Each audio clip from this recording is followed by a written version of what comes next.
The Rhiw has been part of the commercial landscape in Bridgend Town Centre for decades. It's the heart of the town centre. In its current format, it's not sustainable and it needs to serve the community better than what it currently is. There's danger that where we're heading was shops being sold off piecemeal, but there's a real opportunity now to change the face of Bridgend and regenerate the town centre. Important for the council to purchase through shopping centre and be also change in the future. Owning this property will provide us with so many new opportunities to develop this into a modern building. Because it wasn't owned by us, there were so many limitations.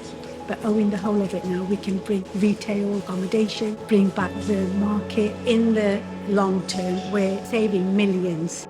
Collaboration is key to speak to residents, speak to the people who come into the town, speak to the businesses so that we know what they want as well, so that we're all working together for the benefit of the people of Bridgend. This purchase will enable more investment to come into the town centre. It will attract new businesses. It will help make existing businesses more sustainable. It will help drive the economy. The actual community in the town centre will absolutely thrive from it.